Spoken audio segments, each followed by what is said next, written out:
Hi everybody, Gary Heidrich for your Fishing Chums weekly fishing report.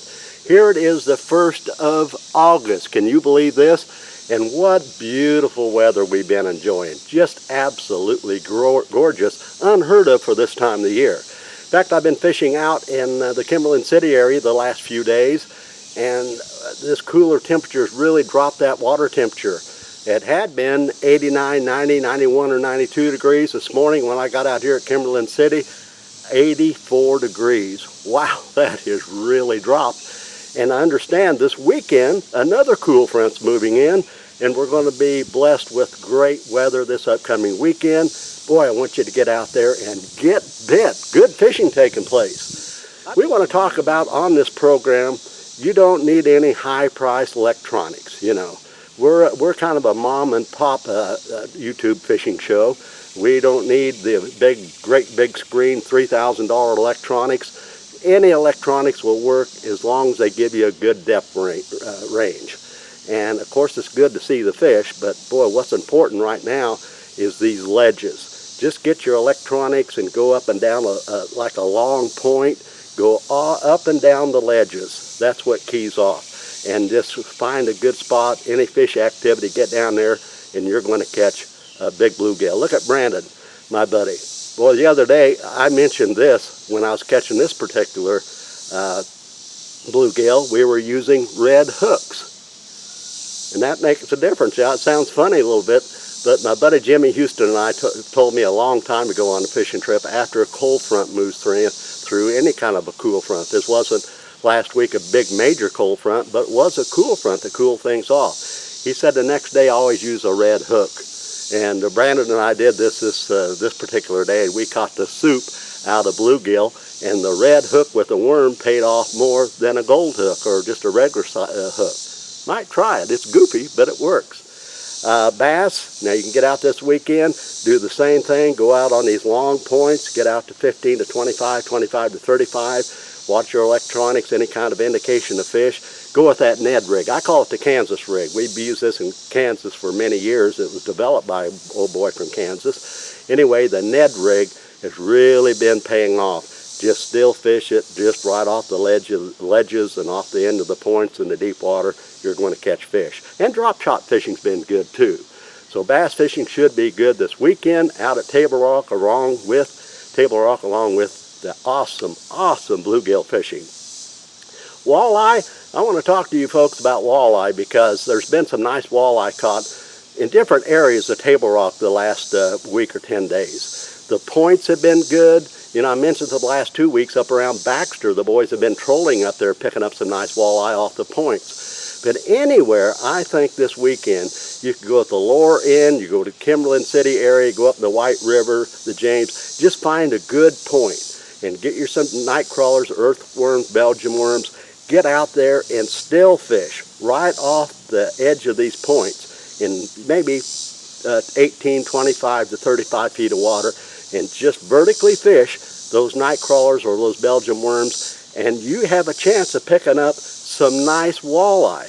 Now, one thing about using worms, you might catch bass, you might catch white bass, you might catch a crappie, you might catch bluegill, so it's always fun to do this. But those walleye, the walleye are really moving on these points feeding. So check this out for the upcoming weekend. Same thing crappie-wise at Table Rock, as we've been saying the last couple of weeks, up around the Cape Fear area. Get out there and find those submerged brush piles. Use your jigs. If you're not good with the jig, go to a jig and minnow combination, and you'll have a chance of picking up a few crappie, and those deep water docks are still producing some crappie. Don't overlook this. Now, the last couple of weeks over at Bull Shoals, I've been talking about topwater action. Bull Shoals is still producing some topwater. Out at Table Rock, it's sporadic. They're picking up some fish on topwater, but not as good as Bull Shoals. So if you want to try some topwater action this weekend, I'd recommend Bull Shoals. Put in the old K-Dock area off that old road bed. The lake's still up over 25 feet, but it's still producing some pretty good fishing. The water clarity is excellent out there. Get out there with my old, the old pop-Rs. I love the pop-Rs. Some of the boys out there have been using buzz baits in early morning hours and small spooks. So if you want to go topwater fishing, get up early, be out on the water around 5:45, and you're going to have some topwater action at Bull Shoals. By the way, mid-lake area, we're still getting reports of pretty good walleye fishing. They've been picking up some fish off the flats. They're really deep right now, but they're picking up some fish off the flats with night crawlers. But I think off the points, they have been trolling, picking up some fish.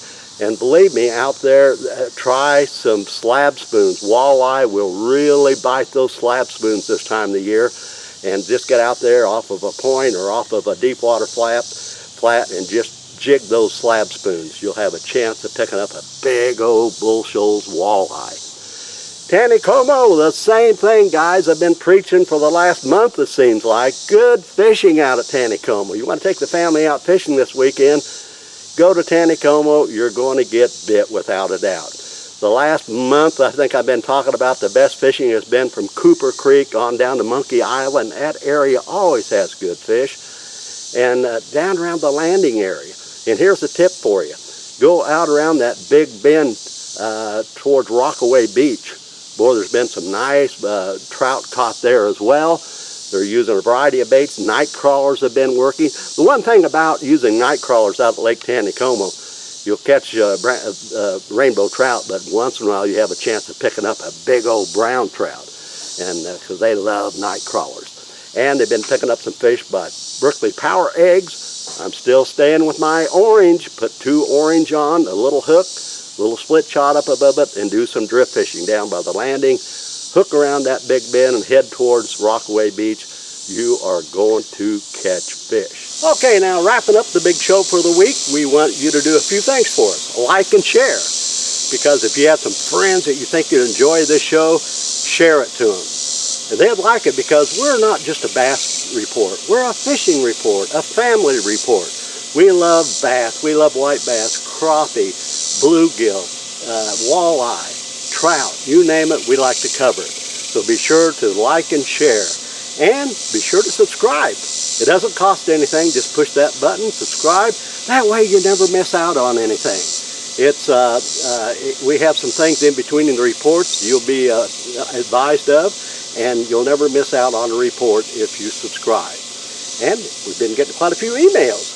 If you'd like to email us with some photos or information, go to Fishin' Chums or email us at fishinchums@gmail.com. It's going to be a beautiful weekend, kids. Get the family, get out there, and go get bit. Happy outdoors, everyone.